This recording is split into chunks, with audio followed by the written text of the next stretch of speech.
Olá, boa noite, amados irmãos. Sejam todos muito bem-vindos a este momento de paz, de amor e de oração.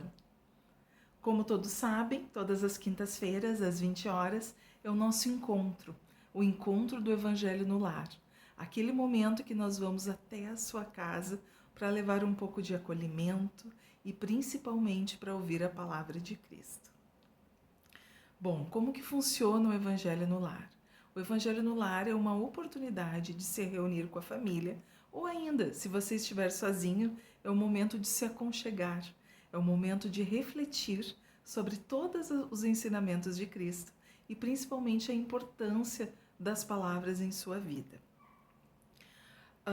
Sempre começamos com uma oração, então eu vou começar com uma prece de oração na noite de hoje.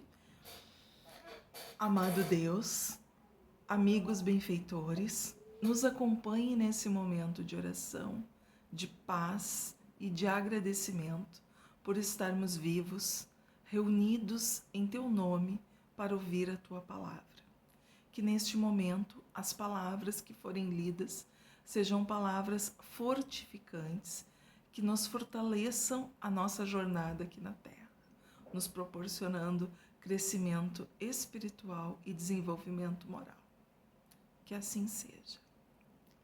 Bom, o Evangelho no Lar, então, a sugestão é que você faça uma leitura do Evangelho segundo o Espiritismo. O trecho escolhido para a noite de hoje é do capítulo 7 do Evangelho, Bem-aventurados os pobres de espírito. Eu vou ler do versículo 1 até o versículo 5. Bem-aventurados os pobres de espírito, pois que deles é o reino dos céus. Mateus 5, 3. A incredulidade zombou desta máxima. Bem-aventurados os pobres de espírito, como tem zombado de muitas outras coisas que não compreende. Por pobres de espírito, Jesus não entende os baldos de inteligência, mas os humildes, tanto que se diz ser para estes o reino dos céus, e não para os orgulhosos. Os homens de saber e de espírito, no entender do mundo, foram geralmente tão alto conceito de si próprios e de sua superioridade, que consideram as coisas divinas como indignas de lhes merecer a atenção. Concentrando sobre si mesmos os seus olhares, eles não os podem elevar até Deus. Essa tendência de se acreditarem superiores a tudo, muito a miúde, os leva a negar aquilo que, estando-lhes acima, os depreciaria, a negar até mesmo a divindade, ou, se condescendem em admiti-la, contestam-lhes um dos mais belos atributos, a ação providencial sobre as coisas deste mundo. Persuadidos de que eles são suficientes para bem governá-lo, tomando a inteligência que possuem para a medida da inteligência universal e julgando-se aptos a tudo compreender, não podem crer na possibilidade de não compreenderem.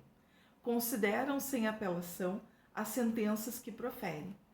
Se recusam a admitir o mundo invisível e uma potência extra-humana, não é que isso lhes esteja fora do alcance, é que o orgulho se lhes revolta a ideia de uma coisa acima da qual não possam colocar-se, que os faria descer do pedestal onde se contemplam.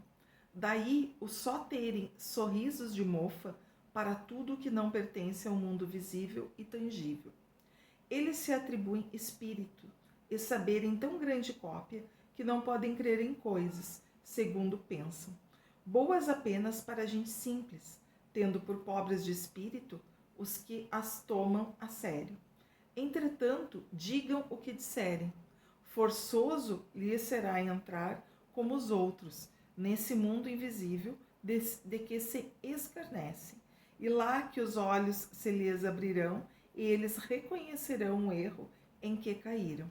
Deus, porém, que é justo, não pode receber da mesma forma aquele que lhe desconheceu a majestade e outro que humildemente se lhe submeteu às leis, nem ousa quem orar em partes iguais.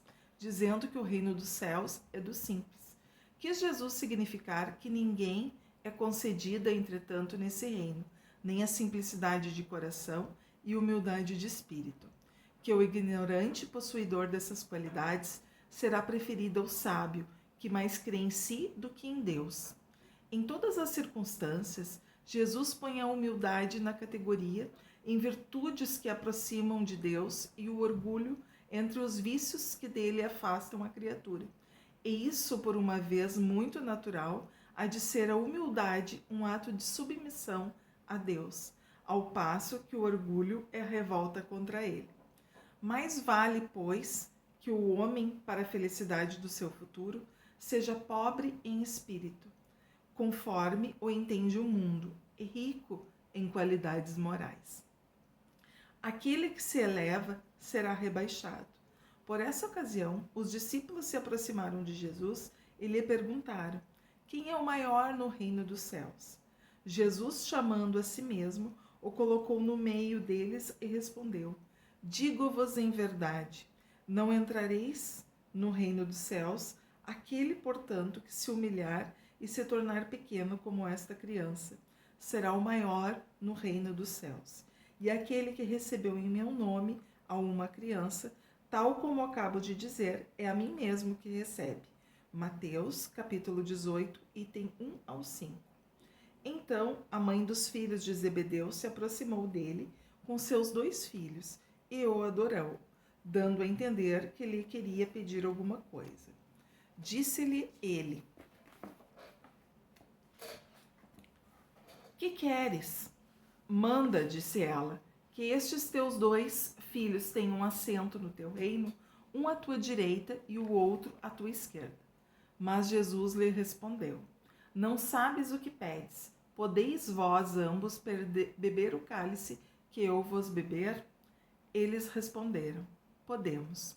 Jesus lhes replicou: é certo que bebereis o cálice que eu beber, mas pelo que respeita a vós sentardes à minha direita ou à minha esquerda, não me cabe a mim vô-lo conceder. Isso será para aqueles a que o meu Pai o tem preparado. Ouvindo isto, os 10 outros apóstolos se encheram de indignação contra os 2 irmãos. Jesus, chamando-os para perto de si, lhes disse: sabeis que os príncipes das nações as dominam e que os grandes as tratam com império. Assim não deve ser entre vós. Ao contrário, aquele que quiser tornar-se maior, seja vosso servo.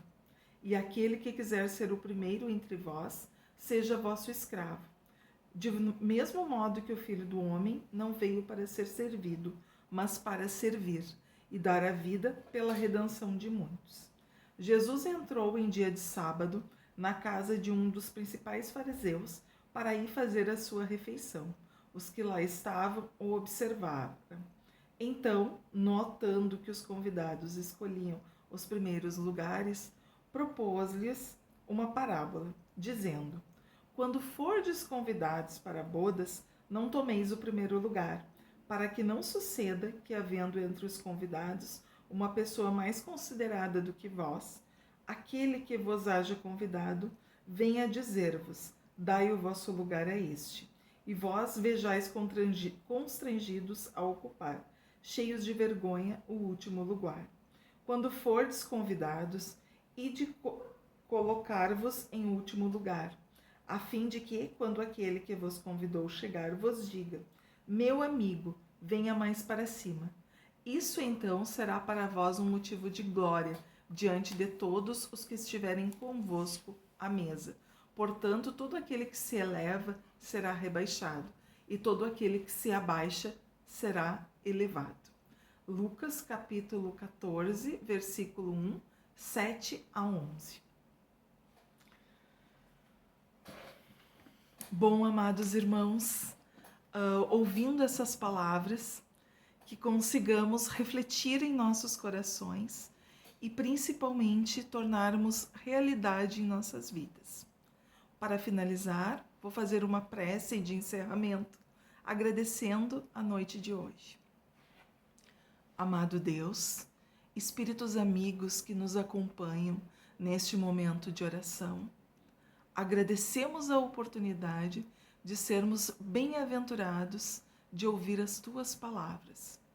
Que sejamos dignos de viver as palavras de Cristo. Que consigamos fortalecer o nosso propósito aqui na Terra. Que a nossa moral, os nossos valores sejam fortalecidos pelas tuas palavras. Que assim seja. Que assim seja, então, amados irmãos, nos encontramos todas as quintas-feiras, às 20 horas, na Sociedade Espírita Augusto da Paz. Um grande abraço e uma ótima noite. Que assim seja.